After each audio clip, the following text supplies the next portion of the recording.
Las cadenas de la muerte me quitó. Para mí ya no hay condenación, hay libertad, libertad.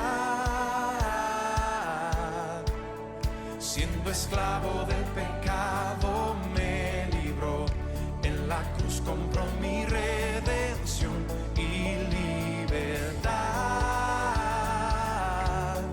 libertad. Rompió mis cadenas, me dio vida nueva y al fondo del mar echó mi maldad.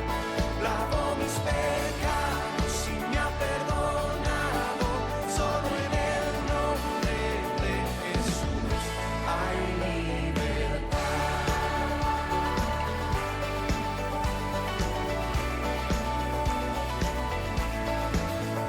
Yo proclamo que la cruz por mí murió y cambió mi duro corazón por libertad, libertad. El poder de su evangelio me salvó y no me avergüenzo del Señor, mi libertad, libertad. Rompió mis cadenas, me dio vida nueva y al fondo del mar echó mi maldad. Lavó mis pecados y me ha perdonado. Solo en el nombre de Jesús hay libertad. Al que dijo hace libre, es libre en verdad. Al que dijo hace libre, es libre en verdad. Al que dijo hace libre, es libre en verdad. Al que dijo hace libre, es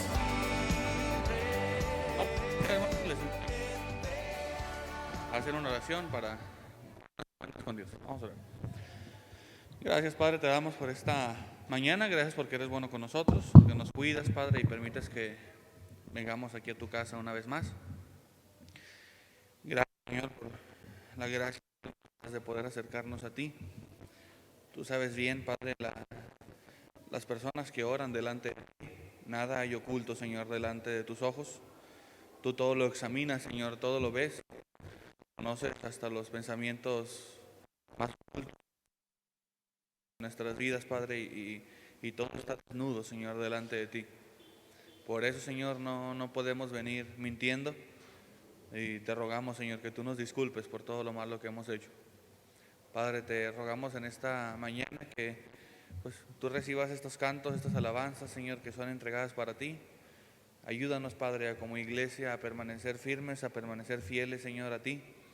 Que cada vez que escuchemos tu palabra, Señor, sea un momento más de reflexión, un momento más para intentar cambiar nuestras vidas y dejarte, Señor, a ti, que tú hagas tu obra en nuestras vidas. Padre, permítenos a nosotros escuchar, abrir nuestro corazón, abrir nuestros oídos, Señor, para escuchar tu palabra en esta mañana. Ayúdanos a alabarte con todo el corazón y permítenos tener un culto que sea grato delante de ti. En nombre de Cristo, gracias por todo, Dios. Amén. Bien, Dios les bendiga. Qué bueno que vienen el día de hoy aquí a la casa del Señor. Dice el salmista, el Salmo 122, yo me alegré con los que me decían, a la casa de Jehová iremos, ¿sí? En algún momento cada uno de nosotros fuimos invitados o empezamos a ir poquito a poquito a la iglesia, ¿verdad? Bueno, Si a ti te están invitando a la iglesia o si pasan por... Alégrate porque te buscas.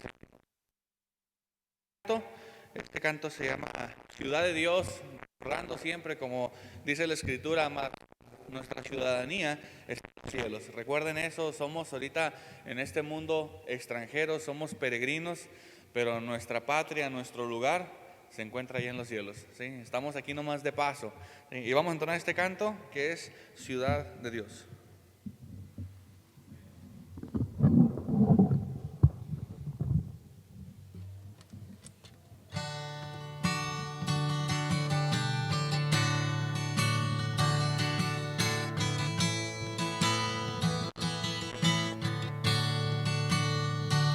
Hay un lugar al que mi alma anhela tanto por llegar, una ciudad donde hay descanso y gozo por la eternidad. Sé que pronto allá estaré, con mis ojos yo veré aquel que vino a rescatarme para llevarme ahí con él. He aquí que la presencia del Señor mora en medio de los hombres que Él salvó. Ellos son su pueblo y Él su eterno Dios.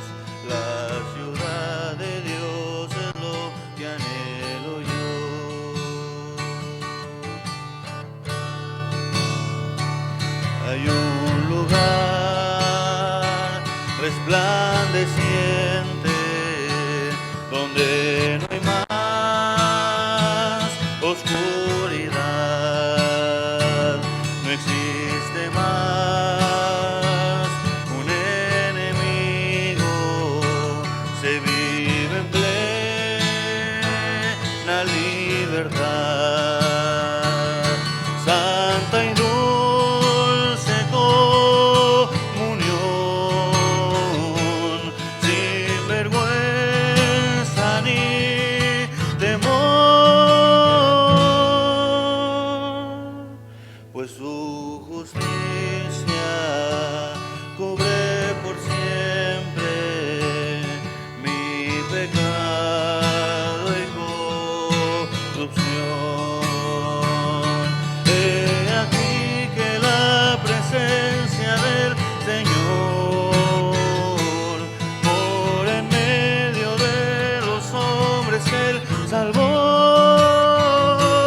Ellos son su pueblo y Él su eterno Dios. La ciudad de Dios es lo que anhelo yo.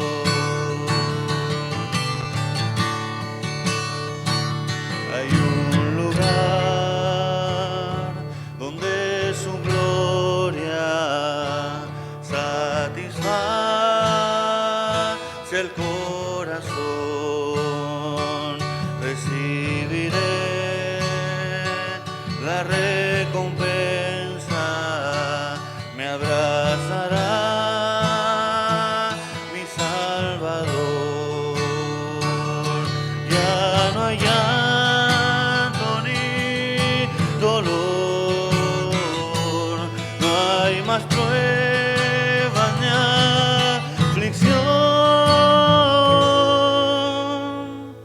La muerte es solo una memoria, recuerdo de la redención. He aquí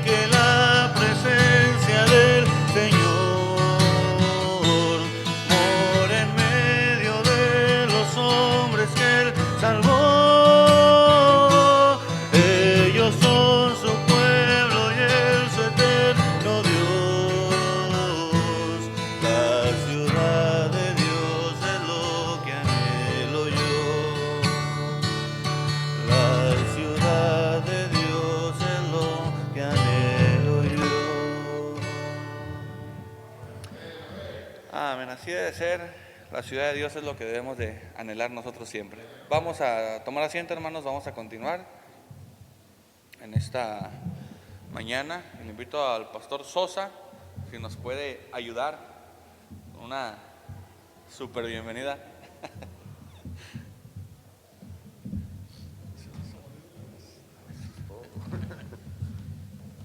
Vaya, al fin va aprendiendo el hermano, ¿verdad? Qué bueno. Dios te bendiga, Diego, y Dios los bendiga a cada uno de ustedes. Gracias por estar aquí, hermanos. Una verdadera bendición verlos como siempre. Me da mucho gusto ver a cada uno de ustedes y sobre todo a gente que nos visita después de algún tiempo o por primera vez. Por aquí yo veo algunas caras que no reconozco muy bien. Allá atrás, allá a un lado de Rosa, el joven que está ahí sentado, ¿nos visitas hoy por primera vez? Vino ayer. Ok, qué bueno, viniste ayer a la reunión de jóvenes. Excelente, Dios te bendiga. ¿Cómo te llamas, hijo? Dios te bendiga, Dios te bendiga. Gracias por estar con nosotros, Daniel. Es una alegría grande que nos visites. Y también por acá está con nuestra hermana Elba, es su esposo. Dios lo bendiga, gracias por estar aquí. También una bendición grande tenerlo entre nosotros. Estamos contentos por nuestros visitantes, hermanos. Así es, ¿verdad? Gracias por estar aquí.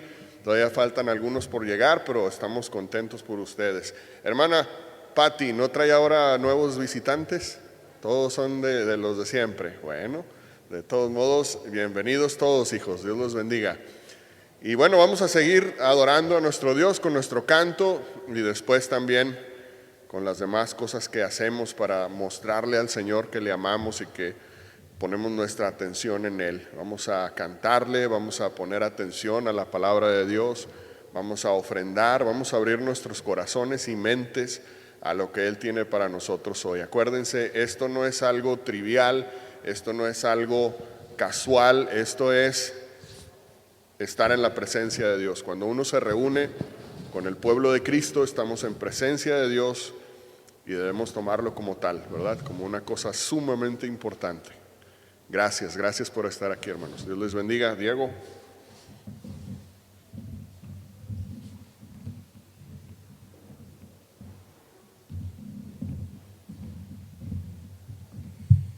Bien, pues vamos a continuar en esta mañana alabando al Señor.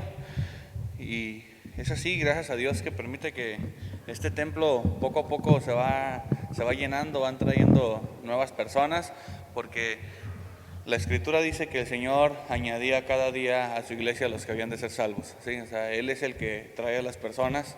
Nosotros venimos, le agradamos, le buscamos, pero recuerden que, como dice la Escritura en Juan, el pámpano está para que lleve fruto, y dice que el Señor lo va a limpiar para que lleve más fruto a ese pámpano. ¿Por qué va a limpiar Dios a ese pámpano? ¿Qué cosa ocupa que algo se limpie? Algo que está sucio. Tenemos que ensuciarnos, hermanos. Tenemos que batallar, tenemos que mancharnos para traer a más personas aquí, traerlos al camino del Señor, y el Señor nos va a limpiar cada día, va a perdonar nuestros pecados y nos va a ayudar para que de esa manera nosotros traigamos a más personas, ¿sí? Por eso tenemos que ser limpiados todo el tiempo, ¿sí? Vamos a entonar este canto, hermanos, que es el siguiente, que somos el pueblo de Dios. Con esta hora nos vamos a saludar. Cuando les diga, nos podemos poner en pie y nos saludamos todos juntos, ¿sí? Somos el pueblo de Dios.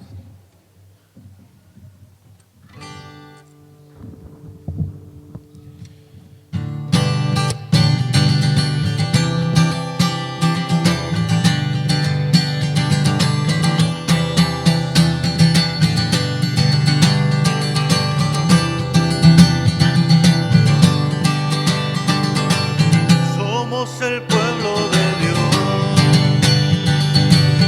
somos un pueblo especial, llamados para anunciar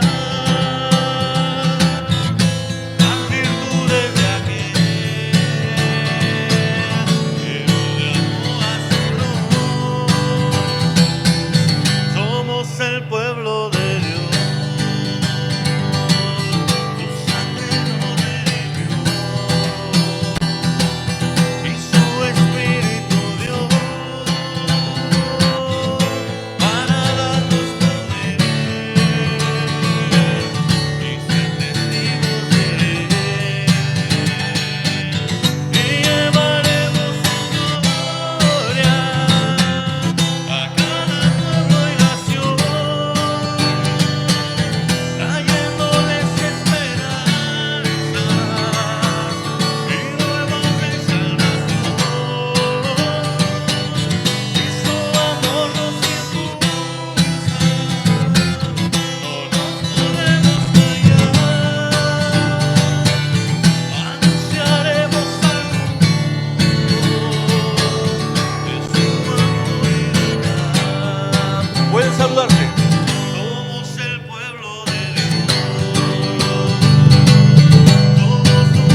anunciar al mundo su amor y su verdad. Hermanos, si tienen ahí su Biblia, les voy a dar una pequeña lectura ahí en 2 Timoteo capítulo 2, rápidamente. Una pequeña lectura de unos versículos. 2 Timoteo capítulo 2, versículo 1.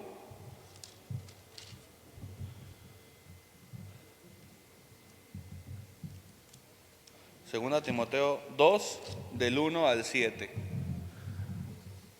Segunda Timoteo capítulo 2, del versículo 1 al versículo 7. Vamos a hacer una pequeña lectura. Yo la voy a hacer y yo voy a leer el primer versículo y luego ustedes leen el segundo y yo leo el tercero y ustedes el cuarto y así nos vamos, y en el número 7 lo leemos todos juntos, ¿ok? Segunda a Timoteo capítulo 2, versículo 1. También creo que ahí está en la pantalla, ¿no? ¿Sí lo puse, o no lo puse en la pantalla? No, ¿verdad? Bueno, Dios nos agarre confesados. Segunda a Timoteo capítulo 2, versículo 1. Dice así la palabra del Señor. ¿Lo tienen ahí todos ya? Muy bien. Segunda a Timoteo 2:1. Dice así. Yo empiezo. Tú, pues, hijo mío, esfuérzate en la gracia que es en Cristo Jesús.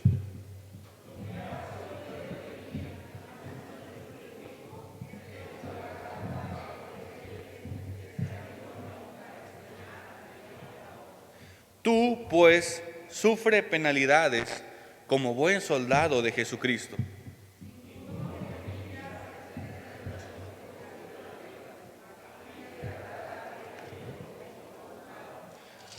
Y también el que lucha como atleta no es coronado, sino lucha legítimamente.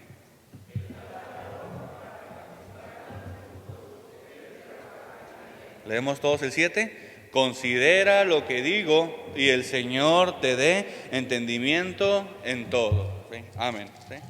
Es importante esa parte porque Pablo le dice aquí a Timoteo, ¿sabes qué? Tú como un buen soldado de Jesucristo tienes que entender que debemos de luchar y ninguno va a ser coronado si no lucha primero legítimamente, si no hace la carrera, si no se esfuerza primero. ¿Cómo es que, por ejemplo, los muchachos universitarios querer entregar que les entreguen su título y todo, si primero no se tienen que esforzar, tienen que levantarse temprano, tienen que hacer tareas, ¿verdad? Cada actividad en el mundo requiere un esfuerzo grande. Bueno, también de la para acercarnos al Señor y para poder en su presencia solamente ocupamos de una cosa: tenemos que creer en Él. Pero para poder tener una vida que sea piadosa delante de Él necesitamos esforzarnos, porque ya Dios nos ha un poco. Pero nosotros, como dice la Biblia, tenemos que hacer morir las cosas que nosotros. Tenemos que estar luchando constantemente. Y pues bueno, hermanos, que eso nos sirva a cada uno de nosotros de alegría y de gozo, pero también de exhortación. Saber que tenemos que luchar día con día, ¿verdad? Y bueno, vamos a entonar otro canto más para continuar. Ahorita no nos pudo acompañar la hermana Eli, pero hay que darle. De hecho, la guitarra le falta una cuerda, porque ayer murió en la reunión que tuvimos, pero aún así pues se escucha bien, no hay falla, ¿no? Digo, sí pasa. Vamos a entrar en un canto más que es Cuán grande es Dios, exaltando la grandeza de ese Dios que tenemos tan grande, el único y soberano Dios. Y pues les invito, hermanos, a que lo cantemos con todas las fuerzas y con todo el ánimo.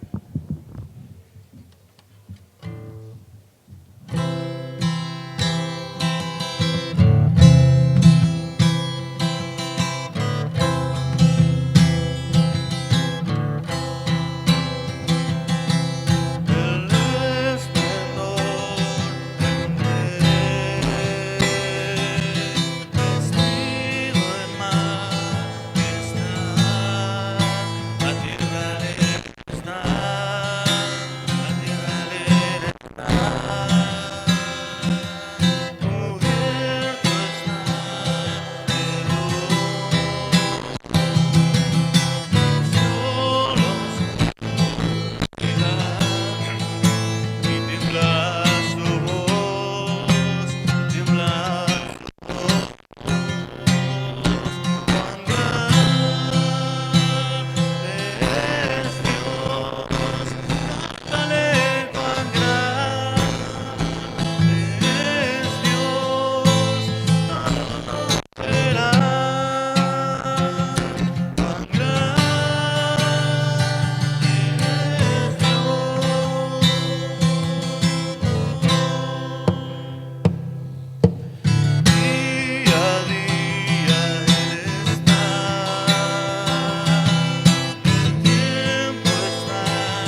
tomar asiento.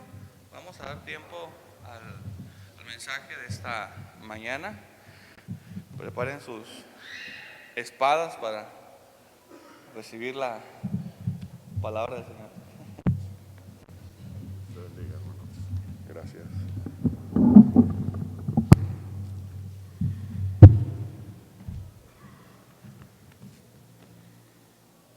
Se me nublan los lentes, faltan los niños, hermano.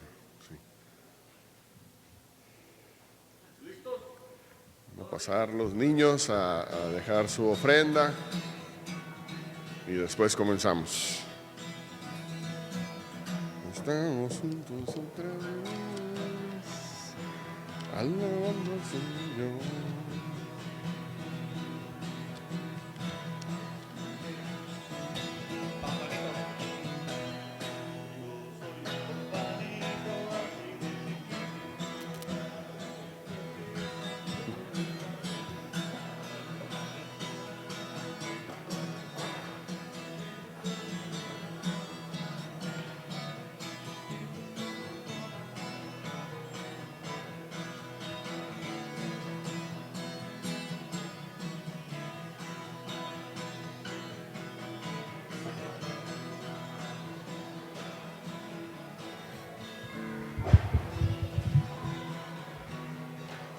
Amén, amén. Dios bendiga a nuestros niños. También al niñote este. Dios los bendiga. Gracias a Dios por ellos. Siempre tengamos en oración eso, hermanos, que estos niños, los que son sus hijos de aquí de la iglesia y también los que vienen de fuera, que el Señor nos ayude a hacer una influencia en ellos que deje un impacto serio, un impacto real en sus vidas y que puedan después, en el futuro, ser gente de bien, gente de Dios. Unos pocos anuncios, hermanos, antes de comenzar. Hay que orar por todos los enfermos. Por ahí no sé si ya se distribuyó el boletín. ¿Sí tienen boletín? Levante la mano, ¿quién tiene boletín? Bueno, muy poquitos. Hay que hacerles llegar ahí boletines, hermanos. Levante su mano si no tiene uno para que se lo hagan llegar. Ahí está la lista de enfermos y demás necesidades de oración. Ahorita le hacen llegar uno. También, hermanos, hoy comienza nuestras clases de la escuela bíblica y BBG. Vamos a tener nuestro servicio normal, vamos a estar terminando más o menos 12:30. Después de esa hora vamos a comer. Vamos a tener más o menos media hora, 40 minutos para comer. Después de eso comienza un devocional general, un culto chiquito para todos, incluso para aquellos que no estén en la escuela bíblica, también pueden venir y estar aquí con nosotros. Y después de ese servicio cortito, vamos a estar yendo a nuestras clases. Van a ser, recuerden, 3 clases. Va a ser la clase van a ser 4 clases, perdón. Va a ser la clase de panorama de la Biblia con el hermano Luis Escobedo. Levanta la mano ahí, hermano, para que te conozcan. Allá está atrás el hermano. Va a ser la clase de Iglesia Saludable con el pastor Isaac. La clase de primeros pasos en el cristianismo, que va a estar a cargo de nuestro hermano Luis. Y la clase de interpretación de textos bíblicos con un servidor.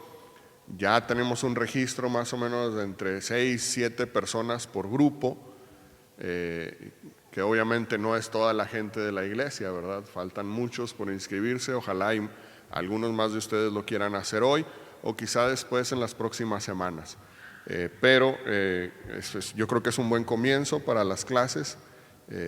Queremos que esto sea parte de un entrenamiento serio para la gente que realmente quiere dedicarse a servir a Dios. Y no quiere decir que va a ser pastor o pastora o predicador o predicadora o misionero o que va a plantar una iglesia, cosas así. No tiene que ser eso. Simplemente, si tú eres alguien que quieres servirle a Dios con tu vida, traer a otros a Cristo Jesús, debes de prepararte lo mejor que puedas, ¿verdad? Para precisamente ser una herramienta más útil para Dios, ¿verdad? Entonces ese debería ser el objetivo de todos. Y cada uno de los que estamos aquí pusiéramos de nuestra parte en decir, voy a dar un poquito más de tiempo. De todos modos se supone que el domingo es el día de Dios, ¿verdad? ¿Qué quiere decir eso? Bueno, que todas las 24 horas del domingo le pertenecen al Señor. El resto de las horas de los días de la semana son nuestras para lo que nos dé la gana. Pero el domingo es de Dios. Y bueno, de hecho todos los días son de Dios, ¿verdad? Lo estoy diciendo nada más por la concepción que tenemos a veces. Porque todos nuestros días debían ser del Señor. Por si tú eres alguien que tienes en tu mente esa idea de, bueno, nada más el domingo es de las cosas de Dios. Bueno, el domingo es de las cosas de Dios, vamos a meterle más tiempo al domingo. Quedándonos aquí para tomar una clase que nos capacite, nos habilite y afile nuestro pensamiento y nuestros dones para servir mejor a Dios. De eso se trata la escuela bíblica. Y entonces pues queremos que la mayoría de ustedes, si no es que todos, se inscriban. Vamos a tener una mesa de registro ahorita también, después del servicio. Y ya vamos muy pronto, yo creo que ya a partir del próximo domingo vamos a estar ya emitiendo las hojas de membresía para que ustedes puedan leerla y firmar si quieren ser miembros oficialmente de esta iglesia. ¿A qué se refiere eso? Bueno, a que tú te reconoces, te distingues como alguien que ya leíste nuestra declaración doctrinal, que ya la hicimos pública también, está en el grupo de WhatsApp. Si alguien la quiere leer, se la puedo mandar. Si dice, hermano, es que yo no la leí o yo no tengo WhatsApp o lo que sea, dígame, yo se la imprimo para que la lea. Ahí dice todo lo que creemos en cada aspecto de doctrina. Y a partir de ahí, si usted lee eso y dice, no, pues yo creo que esta es una iglesia de sana doctrina y creo que tienen buenos objetivos, creo que quieren servir a Dios con sus vidas, yo me apunto para esto, bueno, ahí usted va a firmar en su hoja de membresía y ya va a quedar ahí registrado. ¿Para qué sirve la hoja de membresía? No es un requisito para venir o no venir a la iglesia. Cualquier persona que quiera venir aquí puede venir. La membresía es más bien un requisito para el servicio. Si usted quiere servir en la iglesia, ahí sí es obligatorio tener una membresía firmada. Pero para otra cosa no es obligatorio, pero sí nos serviría muchísimo tener sus datos, considerarle realmente un miembro de esta iglesia sería algo muy, muy bueno para la iglesia misma en general. También, bueno, después del servicio tenemos comida, especialmente para los que se quedan después a la escuela bíblica, pero obviamente también para todos los que se quieran quedar a comer, aunque no se vayan a quedar después. Y bueno, tiene el costo normal de la comida, me imagino, y así va a ser hoy. Y ya los domingos consecutivos a van a ser igual también, vamos a tener comida después del servicio. Tenemos también, ya estamos juntando despensa otra vez. No sé si vieron ahí en las redes sociales que se está trabajando con familias, hermanos. ¿Sí? Esta despensa va a ir en parte al ministerio de la hermana Patti, pero también va a ir a otras familias de la iglesia que tienen necesidad. Somos una iglesia que queremos abrir la mano a los necesitados en todo lo que podamos, y entonces seguimos adelante con nuestra despensa. Y mire, ahí están ya los hermanos, traen los papelitos. Si alguien quiere cooperar con el ministerio de despensa, por favor levante su mano, le van a hacer llegar un papelito. No se trata de traer una despensa completa, si la quiere traer, qué bueno, pero si no puede, pida un papelito y ahí le van a mostrar. Son nada más 2, 3 cositas que no creo que haya alguien aquí que diga, yo no puedo comprar ni siquiera eso para alguien que necesita. Yo creo que todos podemos. Y también tenemos tarjetas de oración. Si alguien quiere que una de sus oraciones, una de sus peticiones o necesidades sea llevada delante del trono de gracia del Señor los miércoles con los equipos de oración que tenemos, pida una tarjetita de oración. Y ¿ya se le acabaron, hermano? ¿Ya no hay de despensa? No, bueno, a los que no les tocó papelito de despensa tienen que traer una despensa completa. ¿Sí o no? No vi que se emocionaran mucho. Pero ahí hay tarjetas de oración, hermano. Entonces usted apúntele ahí lo que desea que oremos por usted y eso la entrega ahorita después del culto a alguno de los pastores o a la hermana Griselda. Y esas peticiones van a estar incluidas en las listas a partir del próximo miércoles y hasta que usted nos diga, hermano, Dios ha contestado mi oración. ahí van a seguir. Y bueno, son los anuncios. Ayer tuvimos una reunión de jóvenes con otras iglesias de aquí de La Laguna y otra vez creo que fue un éxito rotundo. Los jóvenes se están involucrando más en la iglesia. Creo que les gusta mucho tener este tipo de reuniones y la verdad estoy muy contento con el trabajo que está haciendo el hermano Isaac y su esposa Melissa con el Ministerio de Jóvenes y vamos a orar por ellos, hermanos, y apoyarlos en todo lo que podamos. También ayer tuvimos la alegría de poder estar acompañando al hermano Juan Ramos en el 14 aniversario de la iglesia que él comenzó allá en San Ángel y el hermano estaba muy contento por podernos recibir ahí y gracias a Dios se celebra un año más allí de trabajo para Dios. El hermano Juan es un hombre que yo considero ejemplar en su vida, en su ministerio, su testimonio y me da mucho gusto que nos haya invitado y poder estar allí con él.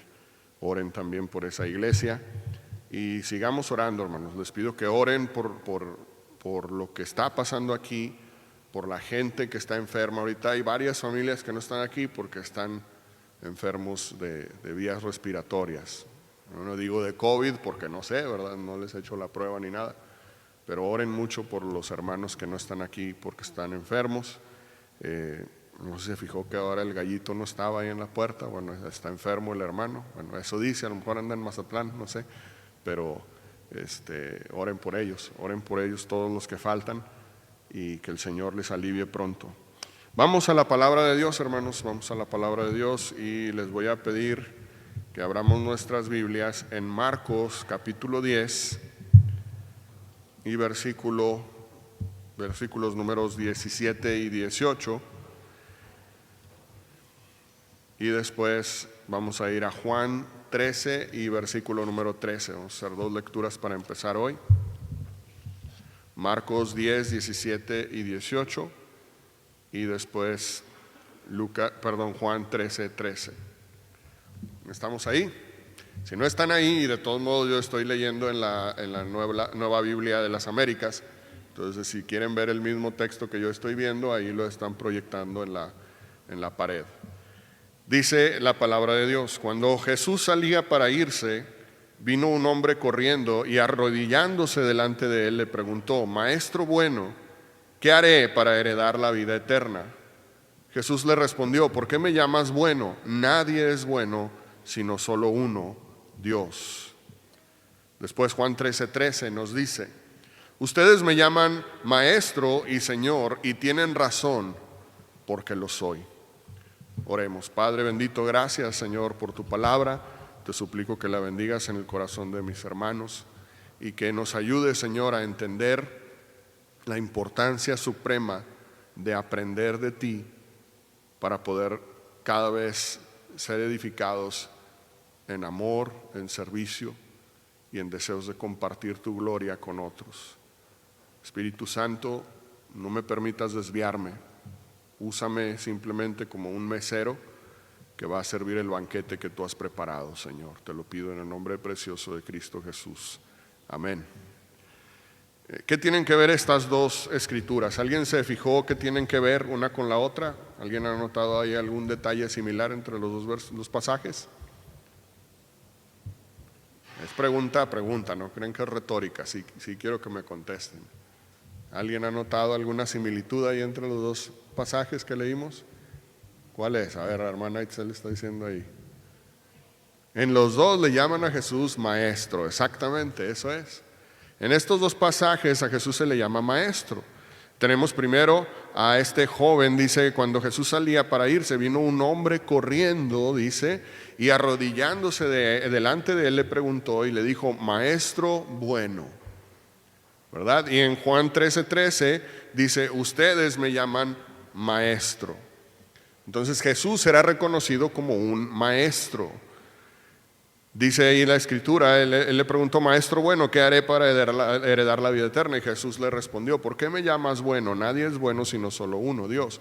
Y una nota así al margen, ¿verdad? Es que este versículo es muy comúnmente utilizado por los testigos de Jehová cuando se topan con alguien que sí sabe un poquito de la Biblia, porque muchas veces ellos se aprovechan de la gente que no sabe nada y los engatusan y los meten en su rollo, ¿verdad? Pero cuando se topan con algún cristiano que sí sabe un poco de la Biblia y dice, no, es que eso no es la que enseña la Biblia, empiezan, vamos a ver que la Biblia sí dice que Jesús no es Dios, y lo van a llevar allí. Y dice, vamos a Marcos 10:17, y le van a decir a usted, mire lo que dice aquí, dice que Jesús en el versículo 18 respondió, ¿por qué me llamas bueno? Nadie es bueno sino solo Dios. Ya ve, Jesús mismo está diciendo que no es Dios, pero eso no es cierto, no es lo que está diciendo el texto aquí, ¿verdad? Jesús no está diciendo, ¿por qué me llamas bueno si yo no soy Dios? No está diciendo eso, ¿verdad? Está diciendo, reflexiona en lo que acabas de decir. Me estás llamando bueno, pero bueno solamente es Dios. Es decir, ¿con quién me estás identificando? Es lo que está diciendo Jesús aquí. No está diciendo no soy Dios. Al testigo de Jehová que le diga eso, pregúntele, ¿y usted cree que Jesús era bueno? Y si le dice que no, pues bueno, ¿verdad? Ya ni modo. Pero obviamente le va a tener que decir, sí, Jesús era bueno. Entonces, ¿cuál es el problema? Jesús no está diciendo aquí, no soy Dios, ni está diciendo, no soy bueno. Obviamente Jesús era bueno, ¿verdad? Lo que está queriendo es que este joven piense, medite en lo que está diciendo y se dé cuenta de que en realidad está hablando con Dios encarnado, ¿verdad? Pero ese no es el punto de lo que vamos a hablar hoy. El punto de lo que vamos a hablar hoy es que la iglesia, hermanos, tiene que ser una comunidad de aprendizaje, una comunidad de aprendizaje. La iglesia está diseñada por Dios desde el inicio para ser un grupo de gente que esté constantemente enseñando y aprendiendo en un ciclo. No hay un punto en la vida cristiana donde alguien pueda decir, yo ya no necesito aprender nada, yo ya me sé todo, ya. De hecho, el día que tú digas eso, ese día es el día que vas a empezar a irte para abajo. El día que un líder que esté aquí arriba diga, yo ya sé todo, yo no necesito aprender nada, ya no, nadie me puede enseñar nada. Ese día ese líder empieza a dejar de ser líder. Especialmente los líderes, especialmente los maestros que están al frente deben de estar continuamente aprendiendo, continuamente refinando su conocimiento, continuamente poniendo a prueba su propio razonamiento, su propia interpretación de la Biblia. Jesús era un maestro. Después el versículo 13 nos dice, ustedes me llaman maestro y señor, y aquí está obviamente diciendo otra vez que Él es Dios, porque la palabra señor ahí es el griego kyrios, que ya les he dicho, significa amo o señor, pero no en el sentido como de un patrón o algo así, sino era el título que se le refiere, se le confiere a Dios. En la Biblia, hermanos, hay una Biblia, una versión de la Biblia muy antigua, del Antiguo Testamento, que se llama la Septuaginta. La Septuaginta fue una traducción del Antiguo Testamento hebreo al griego, que fue traducida antes de que existiera el Nuevo Testamento. No sé si me va siguiendo. El original del Antiguo Testamento estaba escrito en hebreo y una parte pequeña en arameo. Pero luego, cuando la cultura de esa parte del mundo empezó a hablar griego, casi todos hablaban griego en esa parte del mundo durante un tiempo, se decidió hacer una copia o una traducción del Antiguo Testamento al griego para que los judíos que no hablaban hebreo, que ya nada más hablaban griego, pudieran leer el Antiguo Testamento en su idioma. En ese Antiguo Testamento griego, que es la Septuaginta, para cuando en el Antiguo Testamento hebreo dice el Señor, refiriéndose a Dios, se traduce como Kyrios, el Kyrios. Y en el Nuevo Testamento, cuando Jesús dice yo soy el Señor, cuando dice que ustedes me dicen maestro y me dicen Señor, y tienen razón porque sí lo soy, Él está utilizando esa misma palabra. Ustedes me dicen maestro y me dicen Kyrios. Es decir, me llaman Señor como al Señor del Antiguo Testamento, y tienen razón porque sí lo soy. Es decir, aquí Jesús está declarando abiertamente su divinidad, se está identificando con el Dios del Antiguo Testamento. Bueno, otra vez me estoy desviando un poco. ¿De qué es de lo que quiero hablar con ustedes, hermanos? Bueno, de que Jesús modeló, nos dejó un ejemplo a nosotros de cómo debe de ser el ministerio de una iglesia. Jesús nos pone el ejemplo perfecto del camino a seguir, y es innegable el hecho de que Jesús, primero que ninguna otra cosa, porque Jesús fue un gran sanador, ¿verdad? Hizo muchos milagros de sanación, hizo muchas otras cosas, pero primero, antes que nada, Jesús fue un gran maestro. Fue un gran pedagogo. No es una mala palabra eso, no piense que estoy diciendo cosas raras. ¿Qué significa pedagogo, maestro? Enseña, ¿verdad? Enseña a niños chiquitos. Y él decía, si ustedes son como niños, si ustedes se dejan enseñar como niños, vamos juntos. Jesús fue un gran maestro, antes que ninguna otra cosa. Los 4 evangelios nos dejan en claro que fue un maestro, es decir, él proclamó, él instruyó, y el Nuevo Testamento nos dice en docenas de casos, hermanos, que sus contemporáneos se referían a él como maestro, utilizaban el término rabí, que significa maestro, y él lo aceptaba, como ya vimos. Aquí en Juan 13:13 le dicen rabí y Kyrios, y él dice, sí, yo sí lo soy, maestro y Señor.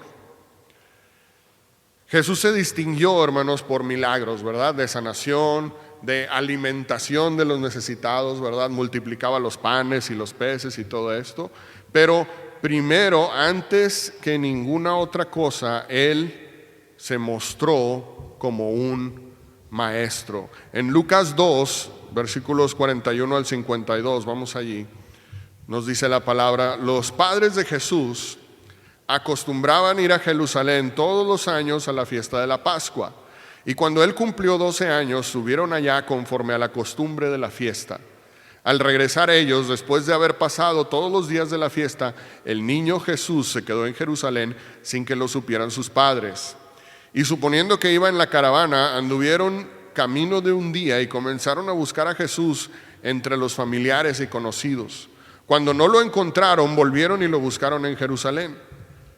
Después de 3 días, lo encontraron en el templo, sentado en medio de los maestros, escuchándolos y haciéndoles preguntas.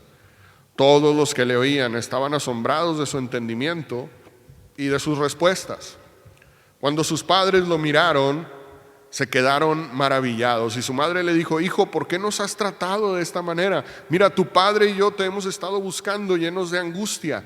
Y él les dijo: ¿por qué me buscaban? ¿Acaso no sabían que me era necesario estar en la casa de mi padre? Pero ellos no entendieron las palabras que él les había dicho. Descendió con sus padres y vino a Nazaret y continuó sujeto a ellos. Y su madre atesoraba todas estas cosas en su corazón, y Jesús crecía en sabiduría, en estatura y en gracia para con Dios y los hombres. Vemos a Jesús desde que es un niño pequeño ya fungiendo como alguien que aprendía y enseñaba. Ahora alguien podría decir: ¿cómo que aprendía, hermano? Jesús no tenía que aprender nada, Él es omnisciente, Él sabe todas las cosas. Sí, Él sabe todas las cosas y Él sabía todas las cosas, pero aún así, Él, como les dije al principio, estaba modelando, nos estaba dando el ejemplo de cómo funciona una iglesia. Jesús dice aquí, el pasaje que leímos, que fue al templo, y ¿dónde lo vemos? Dice, sentado en medio de maestros. ¿Y qué estaba haciendo? Escuchándolos y haciéndoles preguntas.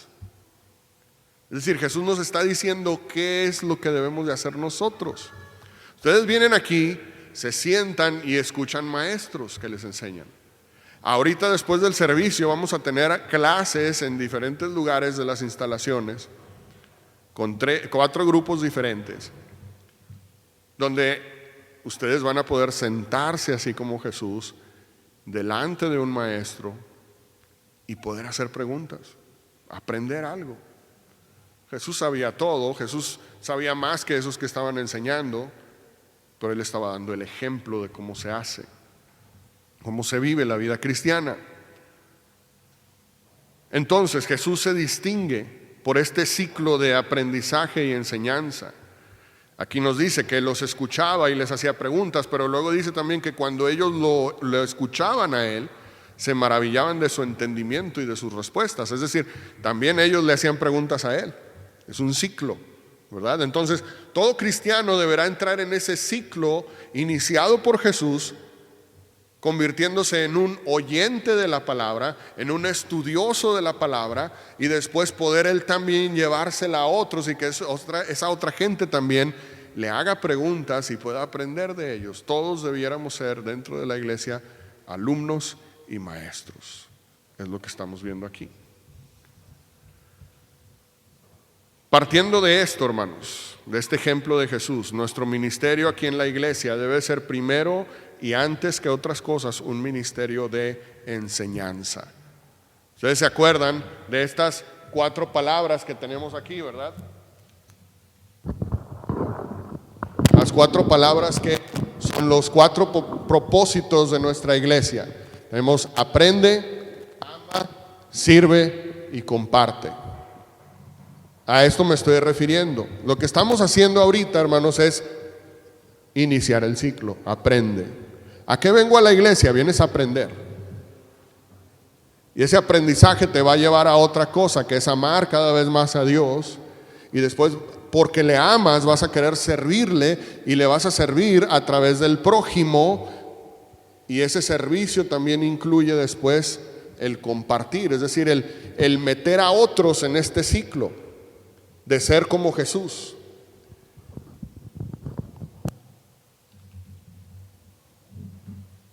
Entonces,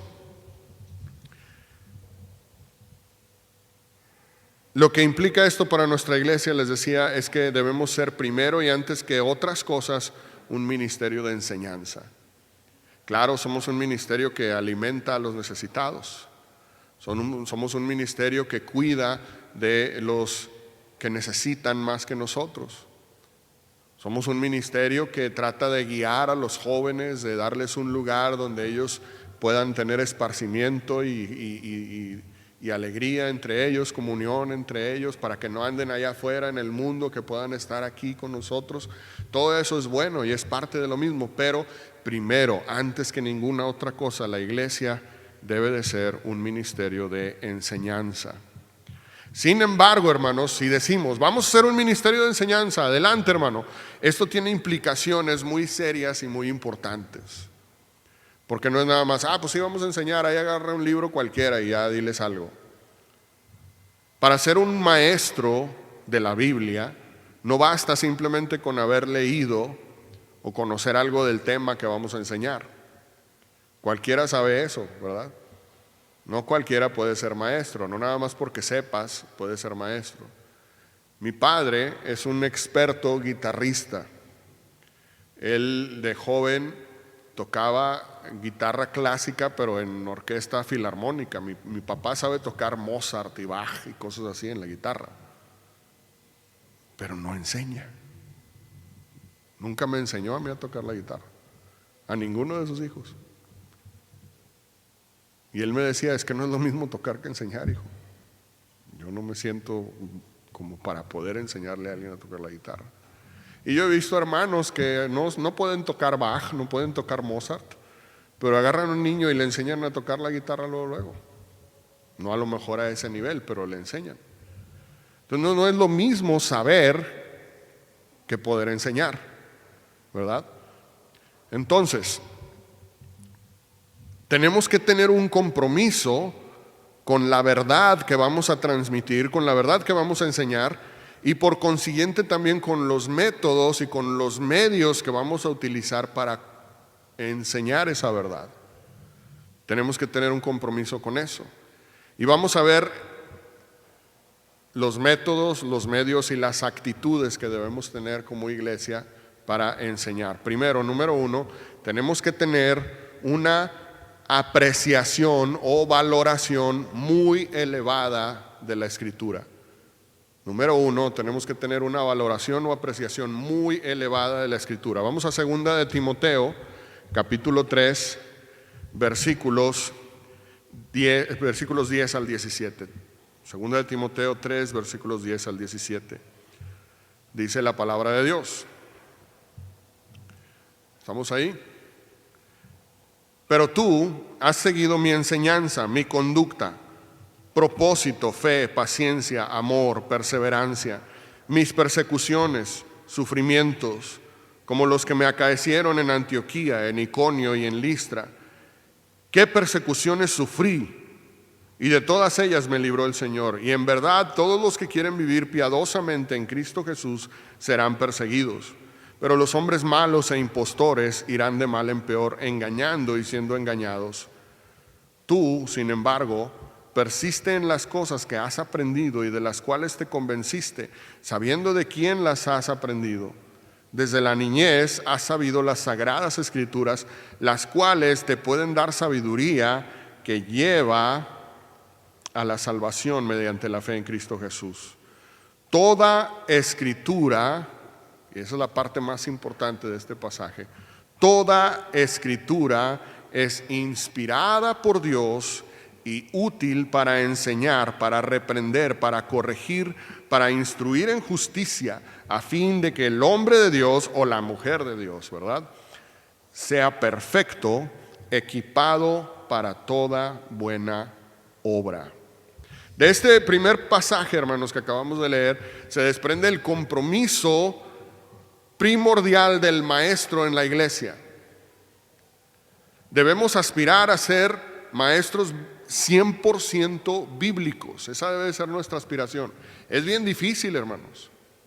Es bien difícil porque cuando tú enseñas es muy difícil desconectarte de tus propias ideas, de tus propias opiniones, de tus propios errores también y dar la pura Biblia. Es bien difícil.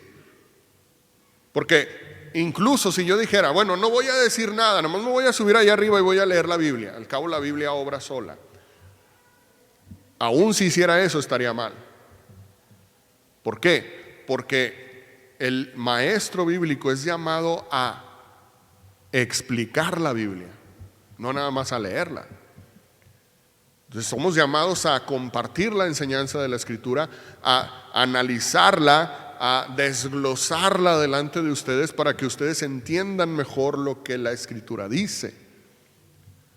Entonces, si yo no les entrego la Escritura de la mejor manera posible para que ustedes la entiendan, también estoy fallando en mi trabajo. Pero en ese trabajo de analizar y de tratar de presentárselas a ustedes de la mejor manera posible, podemos cometer errores. Por eso nuestro enfoque, maestros de la Biblia, maestros de la escuela bíblica, siempre deberá de ser tratar de ser 100% bíblicos. Aunque no lo logremos, ese debe de ser nuestro enfoque, sin importar si somos perseguidos por ello. La Biblia es la palabra de Dios y solamente basados en la Biblia podemos ser la iglesia que Dios desea que seamos. ¿A qué me refiero con eso? A que podemos ser una iglesia que no está fundamentada en la Biblia, que está fundamentada en la Biblia y en tradiciones, en costumbres, en ideas de alguien. Y en el momento en que tú digas, yo voy a ser 100% bíblico, lo que diga la Biblia, eso es lo que voy a hacer. Si una tradición por más antigua que sea que yo tenga, no es bíblica, la voy a quitar. En ese momento nos vamos a meter en un montón de broncas, con un chorro de gente. Yo creo que ya está sucediendo hasta cierto punto.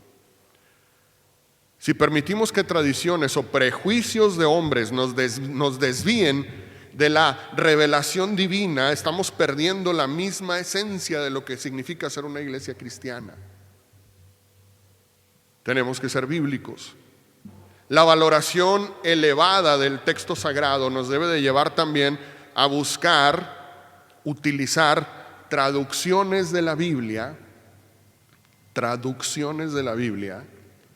que sean lo más cercanas posibles a los manuscritos originales. al original griego, al original hebreo. A lo mejor yo tengo una Biblia y me gusta mucho y es la que yo siempre he leído y ay, no, es que esta es mi favorita. Y está bien que sea su favorita, hermano. No hay ningún problema. Pero si el pueblo de Dios, a través de los siglos de aprendizaje que hemos tenido, a través de los siglos de estudio y de investigación de la Biblia, a través de los descubrimientos de la arqueología bíblica y de la paleografía, que es el estudio de los textos antiguos, a través de todos esos siglos de estudio hemos llegado a un conocimiento mejor de lo que era la Biblia originalmente, y se hacen nuevas traducciones basados en esos descubrimientos. Deberíamos abrazarlos, hermanos, no rechazarlos, porque el rechazarlos, es decir, en estos 1500 años que van, no hemos aprendido nada. ¿Se da cuenta?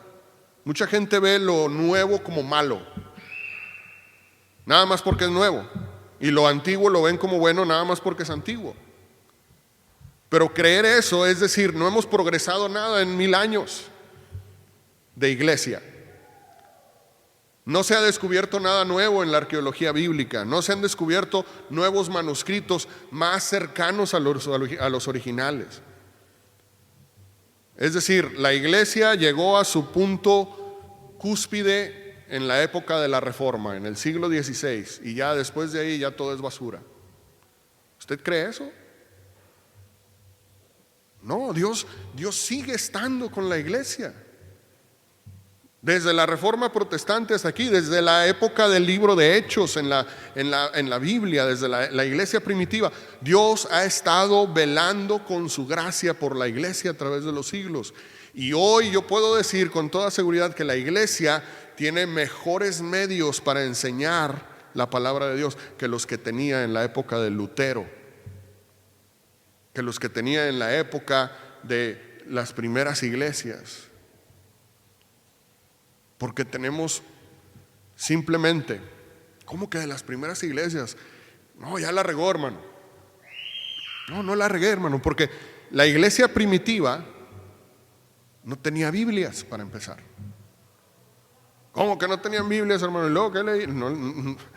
Para empezar, hermano, cuando la iglesia primitiva comenzaba, tenían partes de la Biblia. Tenían el Antiguo Testamento, y no todos. Si una iglesia podía tener un Antiguo Testamento completo, era algo, lo máximo. ¿Por qué? Porque no había Biblias como estas, hermanos. Las Biblias se copiaban a mano, en piel de animales, en papel hecho a mano de hojas. Y la gente que sabía hacer eso no era cualquiera, no era como ahora que tú vas a la escuela y te enseñan a escribir y tienes tu pluma y todo. No, en ese tiempo la mayoría de la gente en las iglesias cristianas ni siquiera sabía leer y escribir, hermanos.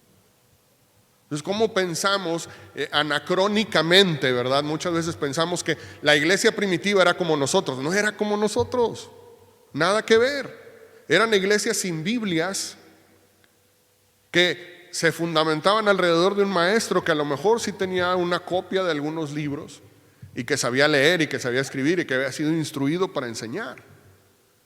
Nosotros ahorita tenemos una infinitud de riqueza, hermanos, para aprender. Cada uno de los que estamos aquí sabemos leer. Cada uno de los que estamos aquí hubiera podido ser un líder en la iglesia primitiva, porque sabes leer y tienes una Biblia. Y sin embargo, ¿dónde estamos? ¿Cuántos somos maestros entre nosotros? ¿Cuántos podríamos sentarnos y enseñarle a alguien lo que es el evangelio, lo que es la vida cristiana? ¿Por qué? Porque tenemos toda esta riqueza, pero no nos importa. La Biblia está ahí toda llena de tierra toda la semana, hasta que el domingo, vámonos a la iglesia. No nos interesa, es la verdad. Ese es el gran problema, hermanos. Entonces, tenemos una riqueza enorme comparados con otras épocas de la iglesia. Y tenemos que pensar, si yo soy o quiero ser un estudioso bíblico, quiero ser un amante de la palabra de Dios, tenemos que estar en la disposición de utilizar toda esa riqueza que hemos obtenido a lo largo de los siglos, utilizar diferentes versiones de la Escritura, Si tú te limitas a utilizar una sola versión de la palabra y te cierras a todas las demás fuentes y sobre todo a los avances y descubrimientos de las ciencias bíblicas, lo que estás haciendo no es que yo sí soy fundamental, no, es que yo sí soy tradicional, yo no soy modernista. No, lo que estás haciendo es que estás minimizando y estás haciendo menos eficiente tu labor como maestro o predicador de la palabra de Dios. Es como si te dijeran, pues yo soy jardinero, pero yo no utilizo esas herramientas modernas, eso es del diablo. Yo no voy a utilizar una podadora eléctrica o de gasolina, no, yo corto todo con tijeras. Y a lo mejor hay algún alucinado ahí, no, qué padre, no, es que este hombre sí mantiene las tradiciones de su labor, de su gremio de podadores antiguos. Pero no, lo que está haciendo es que es un necio, porque tiene herramientas a su alcance que podrían hacer su trabajo mejor y más rápido, y no las quiere usar nada más porque son nuevas. Es lo mismo con las Biblias, hermanos. No se cierren a las nuevas versiones. Sirven muchísimo. Pueden ampliar y mejorar nuestro impacto para el reino de Dios. No sé si se acuerdan lo que les decía el otro día de por qué utilizo versiones modernas. Y les decía, para no tenerle que explicar a un joven qué significa ceñid los lomos de vuestro entendimiento, ¿verdad? Me acuerdo que le dije a unos hermanos, a ver, explíquenme qué significa ceñid los lomos de vuestro entendimiento. Y todos,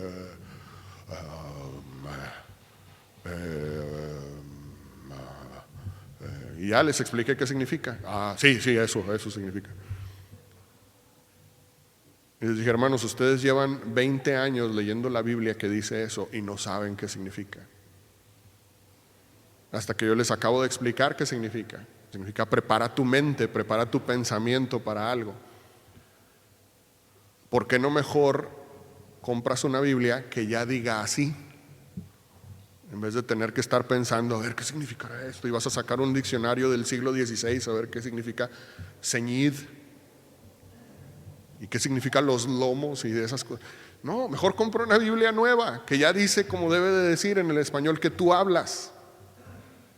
Bueno, vamos adelante. Número 2, tenemos que tener una valoración elevada de la Escritura. Número 2, tenemos que tener una amplia cobertura bíblica. Una amplia cobertura bíblica. Esto está conectado con el anterior. Vamos a Hechos 20. Hechos 20, 27 nos dice, pues no rehuí declararles todo el propósito de Dios. También se puede traducir el propósito como el consejo o el designio de Dios. Porque no rehuí, es decir, no me rehusé a declararles todo el consejo, todo el propósito de Dios. Cuando tenemos una valoración elevada de las Escrituras, como decíamos en el primer punto, cuando de veras creemos, la Biblia es la palabra de Dios y es útil en todo, y si no tenemos un fundamento bíblico no somos una iglesia cristiana. Cuando tú tienes ese pensamiento, entonces dices, toda la Biblia se debe de predicar. Toda la Biblia.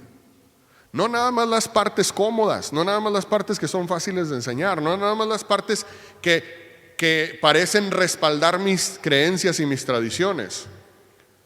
Toda la Biblia es igual de importante.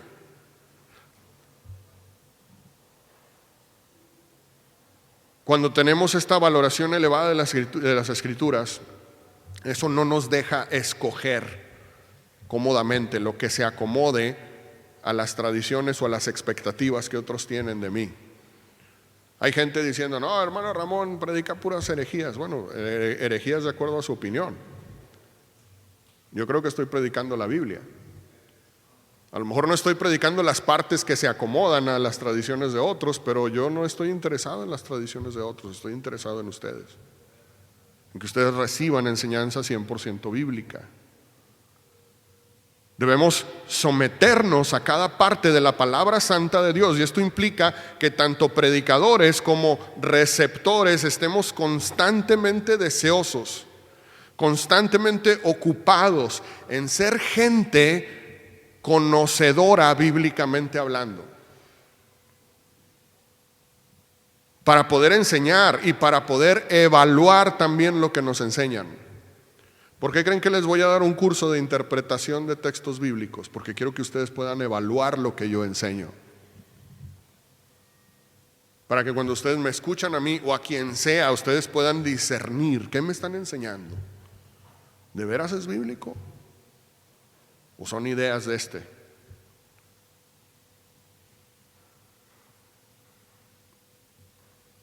Porque en una iglesia la gente debiera poder escuchar y discernir.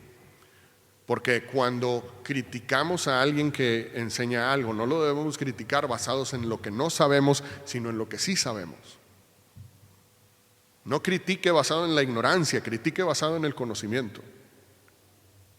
Número 3, Hechos 17, versículos 22 al 33. Entonces Pablo, poniéndose en pie en medio del Areópago, dijo: varones atenienses, percibo que ustedes son muy religiosos en todo sentido, porque mientras pasaba y observaba los objetos de su adoración, hallé también un altar con esta inscripción: al Dios no conocido, o al Dios desconocido. Pues lo que ustedes adoran sin conocer, eso les anuncio yo. El Dios que hizo el mundo y todo lo que hay, puesto que es Señor del cielo y de la tierra, no mora en templos hechos por manos de hombres, ni es servido por manos humanas como si necesitara de algo, puesto que Él da a todos vida y aliento y todas las cosas. De uno solo Dios hizo todas las naciones del mundo para que habitaran sobre la superficie de la tierra, habiendo determinado sus tiempos y las fronteras de los lugares donde viven, para que buscaran a Dios y de alguna manera palpando lo hallen, aunque Él no está lejos de ninguno de nosotros, porque en Él vivimos, nos movemos y existimos, así como algunos de los poetas de ustedes han dicho, porque también nosotros somos linaje suyo. Siendo pues linaje de Dios, no podemos pensar que la naturaleza divina sea semejante a oro, plata o piedra esculpidos por el arte y el pensamiento humano. Por tanto, habiendo pasado por alto los tiempos de la ignorancia, Dios declara ahora a los hombres en todas partes que se arrepientan, porque Él ha establecido un día en el cual juzgará al mundo en justicia por medio de un hombre a quien Él ha designado, habiendo presentado pruebas a todos los hombres cuando lo resucitó de entre los muertos. Cuando oyeron de la resurrección de los muertos, algunos se burlaban, pero otros dijeron: le escucharemos otra vez acerca de esto. Y entonces Pablo salió de entre ellos. ¿Qué estamos viendo aquí, hermanos? ¿Qué estamos viendo aquí? ¿Y cuál es el tercer punto de lo que estamos diciendo? Dijimos, si vamos a ser una comunidad de enseñanza, si vamos a ser una iglesia que su principal ministerio es enseñar, tenemos que tener varias cosas, ¿verdad? Primero, una valoración elevada de la Escritura. Segundo, una amplia cobertura bíblica, es decir, vamos a estudiar toda la Biblia, no nada más lo que nos conviene. Tercero, tenemos que ser culturalmente relevantes,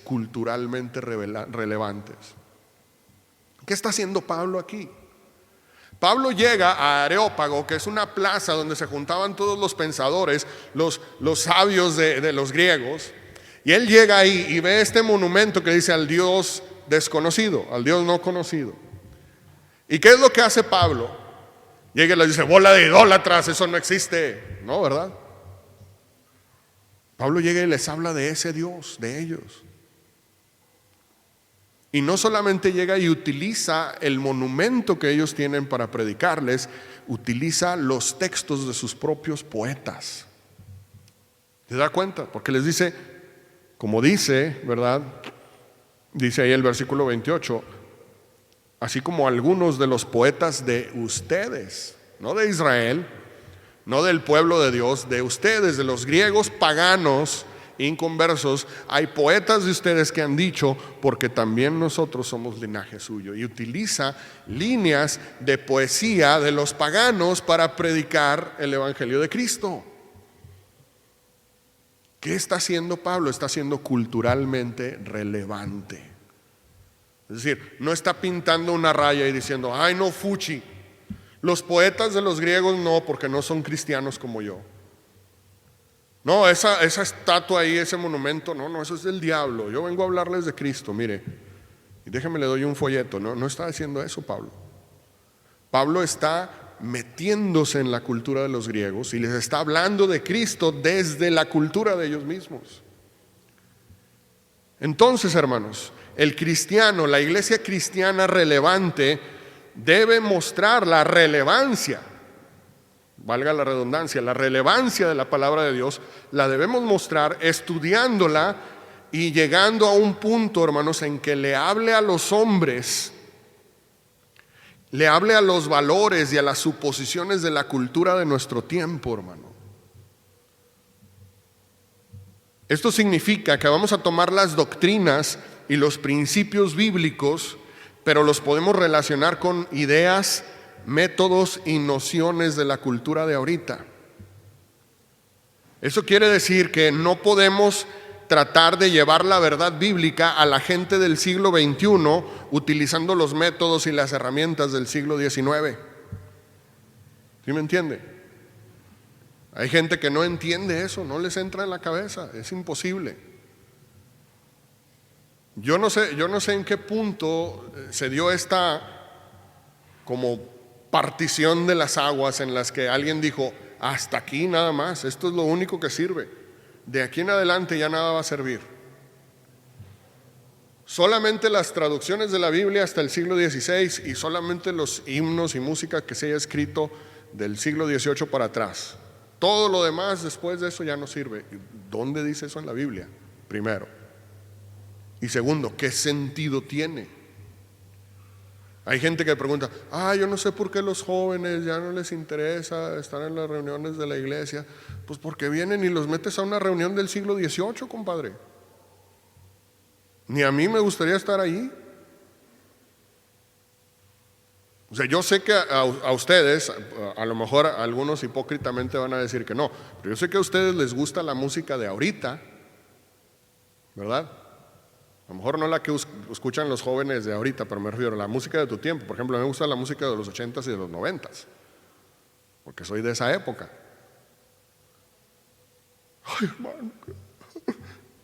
Sí, me gusta la música de los 80s y de los 90s. Y no tendría nada de malo, ni nada de raro, que alguien que venga y me toque una canción espiritual para Dios, con sana doctrina en su letra, tocada en el ritmo de los 80s o los 90s y que a mí me gustara. ¿Qué tendría de raro? Al contrario, es normal que me guste. Pero si viene alguien y me llega con una, ¿cómo se llamaba? Una zampoña, una guitarra del siglo XVI y me cantara ahí en ritmos medievales, pues me quedaría, pues, está bien, suena bonito, pero pues no, ¿verdad?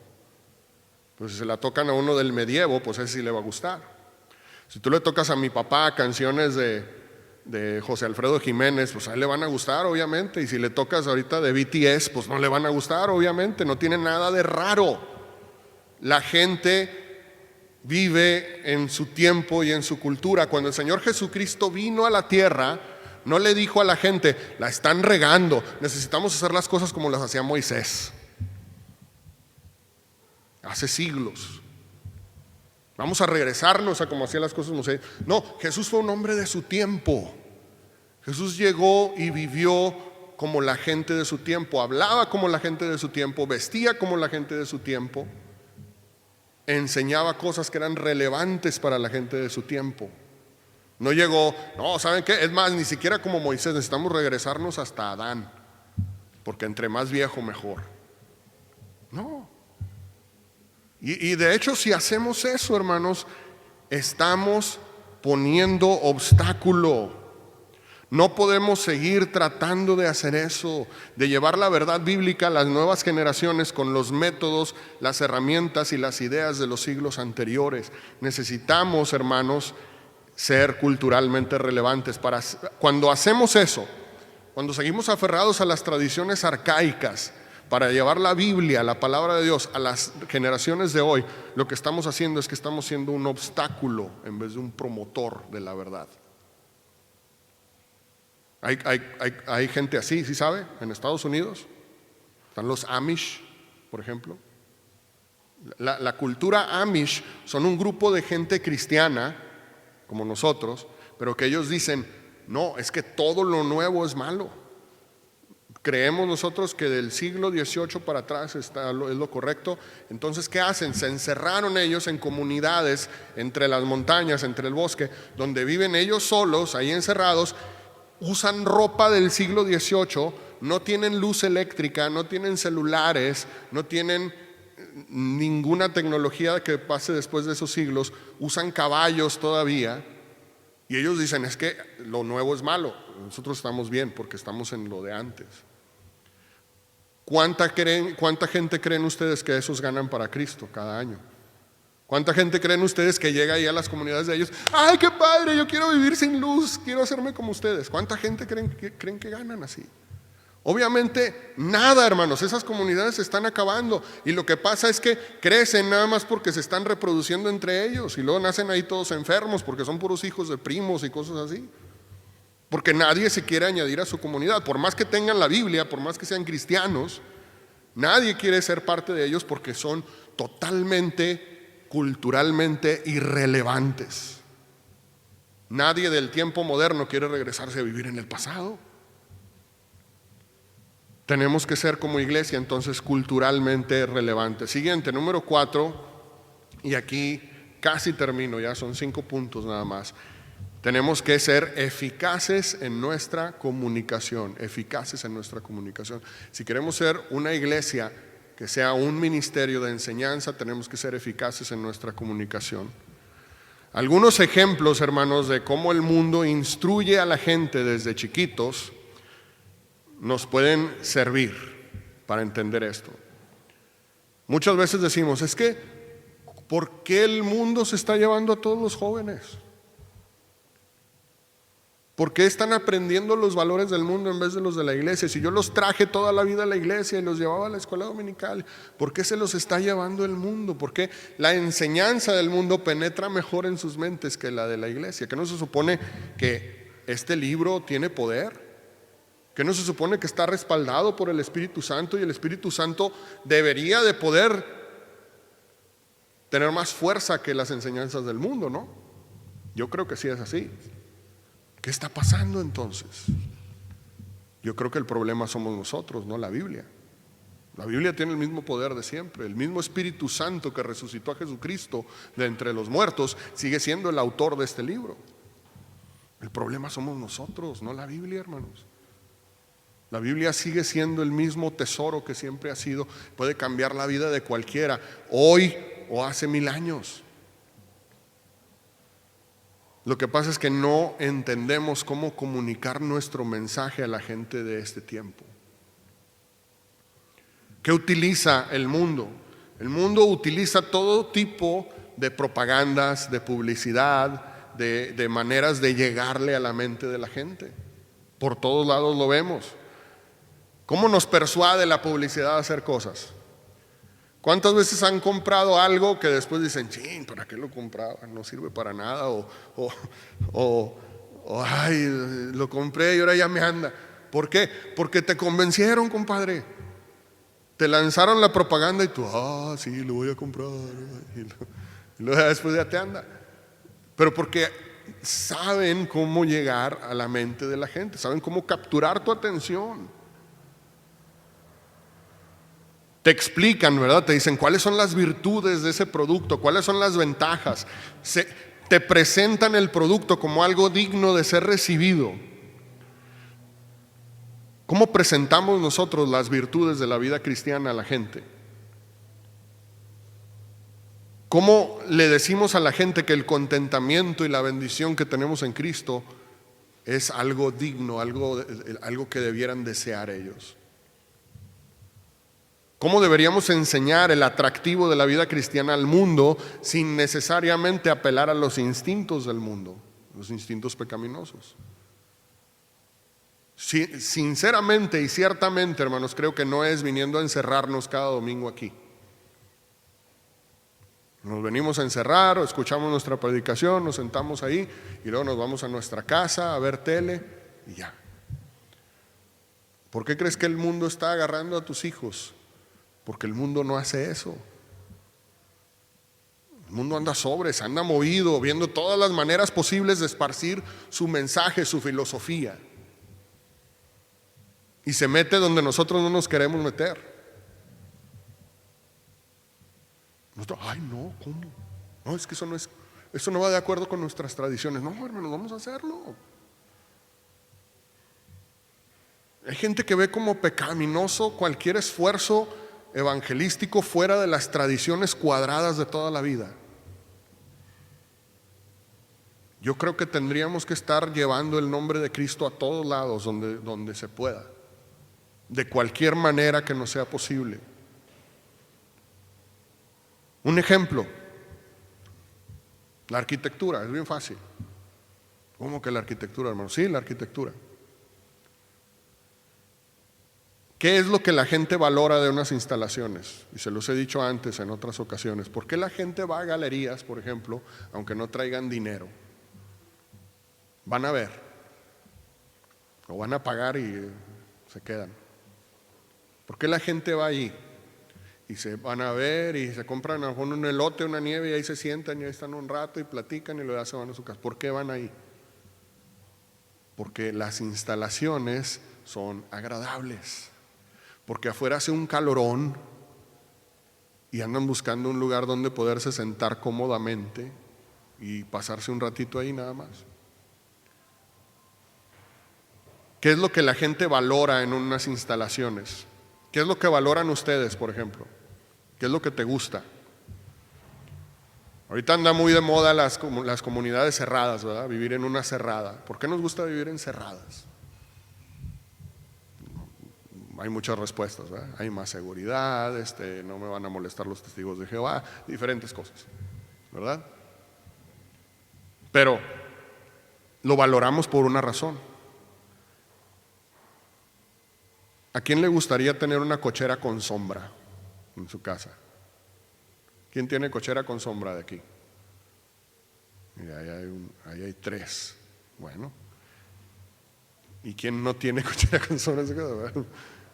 ¿Les gustaría tener sombra ahí? Que le dé sombra a su carro y que se suba y no esté tan calientote hirviendo, ¿verdad? Claro que sí, nos gustaría eso. Lo valoramos por una razón. Por ejemplo, ¿cómo le caería que aquí hubiera una sombra para los carros? Bien, yo creo, ¿no? Sin embargo, no tenemos esa mentalidad, hermano. Nomás, pues como sea, al cabo ahí los hermanos ahí hacen. Ahí. No nos ponemos las pilas de pensar, tenemos que lograr que este lugar sea una herramienta evangelística. Este lugar puede ser una herramienta evangelística, hermanos. Si es un lugar agradable al que la gente le gusta venir.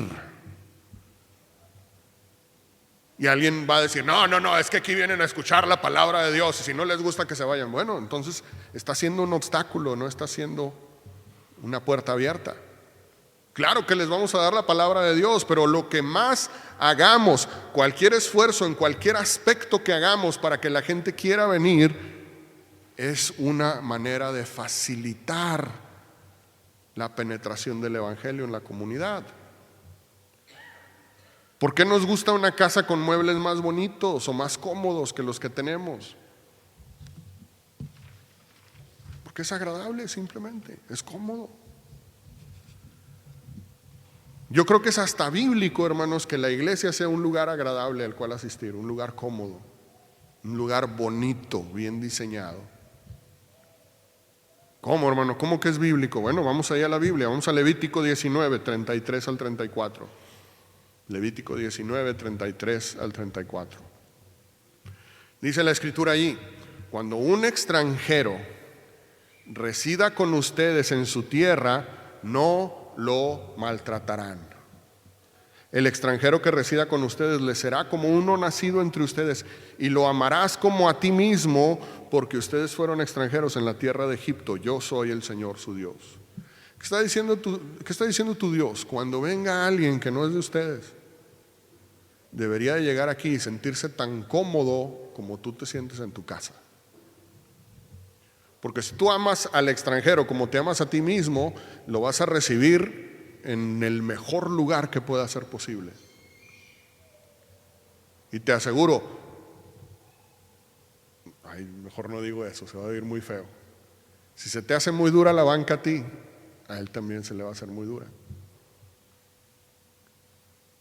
Si a ti no te gusta el calorón de este edificio, a él menos. Porque tú ya estás aquí y dices, no, pues yo soy parte de aquí, ya me aguanto el calor, ni modo. Pero la gente que viene de fuera por primera vez no tiene ningún interés en aguantarse eso. Entonces, hermanos, dejemos incluso de pensar en nosotros mismos, en pensar, vamos a remozar este lugar, vamos a arreglarlo, vamos a hacerlo el mejor lugar posible para estar, porque es para mí y para mis hijos. No, es una herramienta evangelística también. Es una herramienta para que la gente quiera venir y estar aquí. Tenemos que ir hacia eso también, hermanos. Por último, en esta comunicación eficaz tenemos que también utilizar la tecnología. La tecnología. Los avances tecnológicos, hermanos, siempre han traído consigo avivamientos enormes. Cuando se inventó la imprenta, la máquina para imprimir libros, ¿qué sucedió inmediatamente después? ¿Alguien sabe un poquito de historia? Se imprimió la Biblia por primera vez. ¿Y eso qué provocó, hermano? Muy bien. Y viene la Reforma Protestante. ¿Por qué creen que nunca nadie se había levantado en contra de la Iglesia Católica y a decir, este no es el cristianismo de la Biblia? Porque no había Biblias otra vez.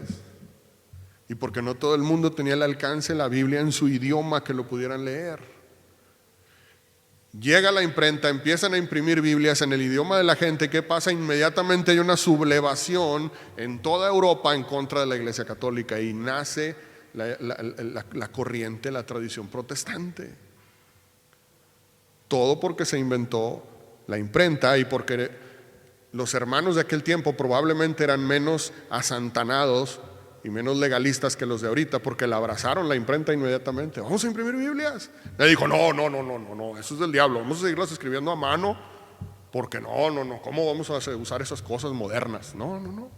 La abrazaron inmediatamente y la utilizaron para esparcir el evangelio. Hermanos, nosotros tenemos que hacer lo mismo. Cada avance tecnológico ha producido grandes avivamientos en la iglesia a nivel mundial. La invención del radio, empiezan luego a haber ministerios radiales, hermanos que predican en el radio, y hasta la fecha todavía hay grandes ministerios que empezaron fundamentados por ministerios de radio. Ahorita en estos momentos estamos viviendo la revolución tecnológica de comunicación y de información más grande que ha habido en los últimos 500 años de la historia de la humanidad. Y sería una tontería decir, no, eso no lo vamos a usar. Hermanos, tenemos que poner esas tecnologías bajo la autoridad de Cristo Jesús y al servicio de Cristo Jesús. Para poder amar a Dios y servirle con devoción en el siglo XXI, tenemos que invertirle tiempo y recursos a la tecnología también, porque es una parte integral de la vida de todos los seres humanos. El otro día, ayer les decía allá con el hermano Juan, les enseñé el teléfono y les digo, ahorita en nuestro tiempo ya hasta lo debíamos de poner ahí en una mesita y ponerle unas veladoras al teléfono, porque todo el mundo está así con el teléfono todo el día, a los pies del teléfono. Y en vez de decir, tiren sus teléfonos, vamos a hacer un culto especial y vamos a hacer una pila de teléfonos ahí, vamos a prenderles fuego, porque eso es del diablo. En vez de hacer eso, hermanos, lo que debemos decir es, me voy a meter al teléfono yo también. La gente pasa muchas horas en el teléfono, vamos a meter la iglesia al teléfono, vamos a meter el evangelio, vamos a meter el mensaje y el poder de la palabra de Dios allí. ¿Sí me entiende? En vez de decir, vamos a rebelarnos contra las nuevas tecnologías y las nuevas corrientes, porque lo de antes funcionaba de todos modos. No, ya no funciona. Puede que funcione un poco, pero ya no funciona igual. Yo no puedo competir con mi Biblia en la mano y yéndome a parar ahí en una esquina en la calle, gritarle a la gente. Yo no puedo competir contra un teléfono. Yo no creo que un jovencito de aquí de la colonia vaya a dejar su teléfono de jugar o de ver pornografía o lo que esté viendo para decir, ay, voy a escuchar a ese hermano que está con la Biblia en la mano. No, lo que van a decir, ¿ese loco qué? Y van a seguir con su teléfono. Tengo que meterme allí donde ellos están poniendo su atención. Tenemos que adaptarnos. Podemos predicar contra la modernidad, pero les garantizo que eso no nos va a llevar muy lejos como iglesia.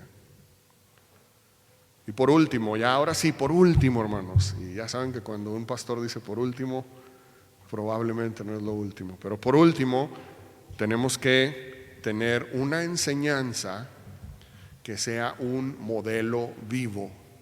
Una enseñanza que sea un modelo vivo. Santiago 1, 22 al 27. Dice la palabra de Dios: sean hacedores de la palabra y no solamente oidores que se engañan a sí mismos. Porque si alguien es oidor de la palabra y no hacedor, es semejante a un hombre que mira su rostro natural en un espejo. Pues después de mirarse a sí mismo e irse, inmediatamente se olvida de la clase de persona que es. Pero el que mira atentamente a la ley perfecta, la ley de la libertad, y permanece en ella, no habiéndose vuelto oidor olvidadizo, sino un hacedor eficaz, éste será bienaventurado en lo que hace. Si alguien se cree religioso, pero no refrena su lengua, sino que engaña a su propio corazón, la religión del tal es vana. La religión pura y sin mancha delante de nuestro Dios es esta: visitar a los huérfanos y a las viudas en sus aflicciones y guardarse sin mancha del mundo. Es decir, necesitamos hacer lo que predicamos, poner en práctica lo que enseñamos. De poco va a servir, hermanos, que los maestros de escuela bíblica y los predicadores les hablemos de cuál es la doctrina correcta y cuál es la doctrina equivocada, cuál es la fe verdadera, y mostrando ilustraciones y a lo mejor platicando historias de héroes de la fe del pasado que hicieron o deshicieron.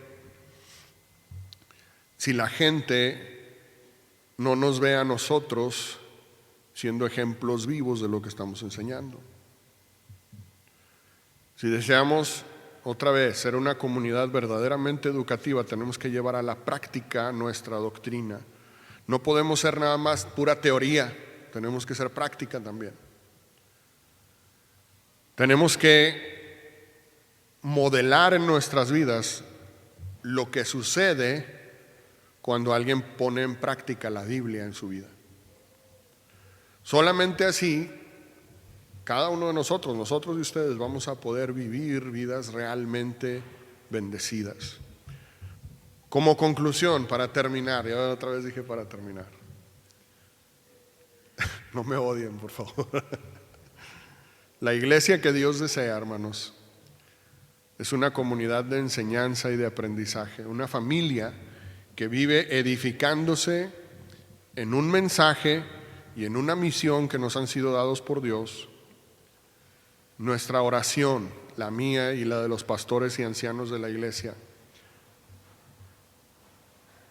es que ustedes como congregación no vivan en el conformismo de ser nada más oyentes, sino que tengan el deseo de poner en práctica lo que ven a sus pastores y a sus ancianos predicar y hacer con sus vidas. Nuestra oración es que juntos, ustedes y nosotros, nos convirtamos en una comunidad de gente bíblicamente conocedora, bíblicamente culta, que pueda enseñar, discernir y evaluar las enseñanzas de otros con base en el conocimiento y no con base en la ignorancia.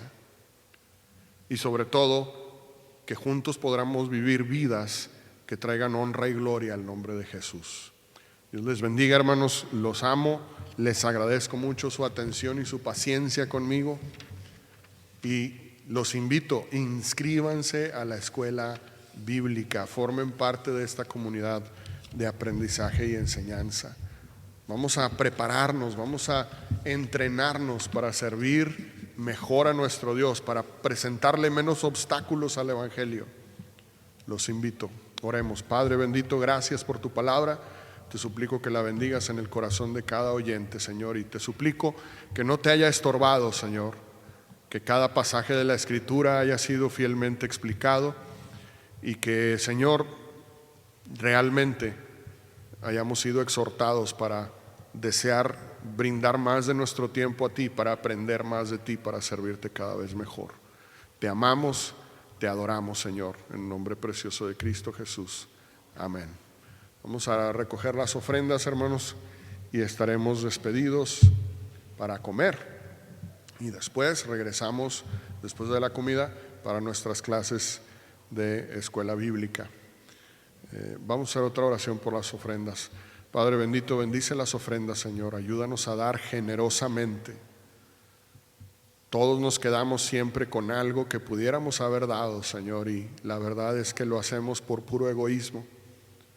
Ayúdanos a ser liberales, generosos en nuestro dar, porque esta es tu obra, Señor, y nuestros recursos son tuyos también. Nada de lo que conservemos nos va a ayudar realmente a tener beneficios trascendentes, Señor. Y sin embargo, todo lo que soltemos, todo lo que estemos dispuestos a dejar por ti, nos va a traer beneficios en la eternidad, Padre. Ayúdanos a entender eso y a ofrendar con generosidad, con alegría. Bendice, Señor, a todos los que dan, en el nombre precioso de Cristo Jesús.